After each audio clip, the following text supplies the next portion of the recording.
The Night Before Christmas by Clement Clark Moore.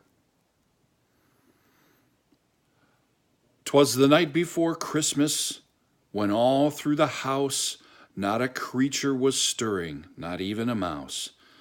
The stockings were hung by the chimney with care, in hopes that St. Nicholas soon would be there. The children were nestled all snug in their beds, while visions of sugar plums danced in their heads, and Mamma in her kerchief, and I in my cap, had just settled down for a long winter's nap.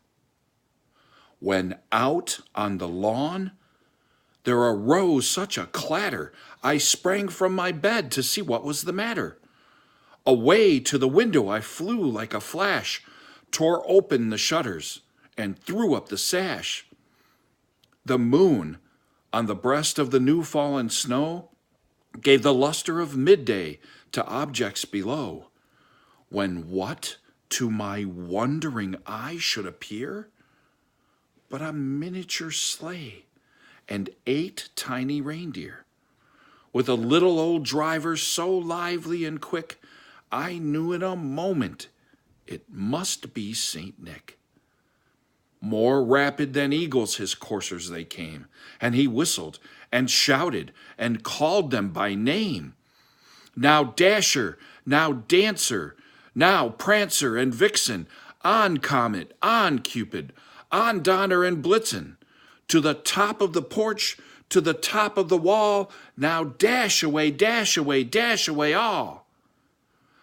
As dry leaves that before the wild hurricane fly, when they meet with an obstacle mount to the sky, so up to the housetop the coursers they flew, with the sleigh full of toys, and St. Nicholas too.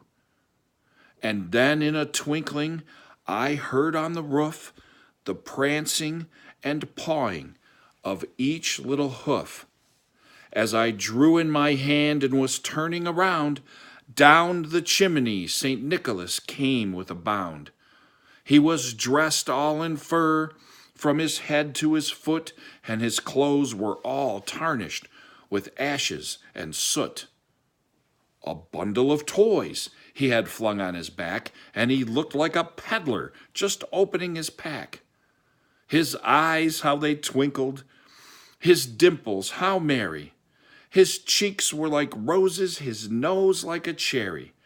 His droll little mouth was drawn up in a bow, and the beard of his chin was as white as the snow.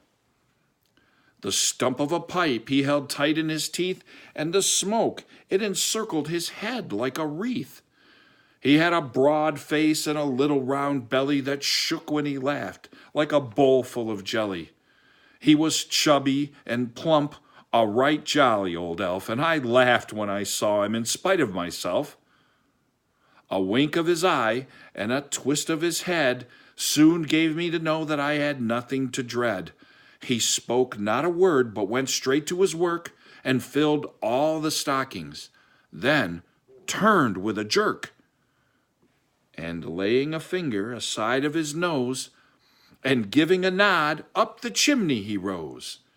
He sprang to his sleigh, to his team gave a whistle, and away they all flew like the down of a thistle. But I heard him exclaim as he drove out of sight, "Merry Christmas to all, and to all a good night."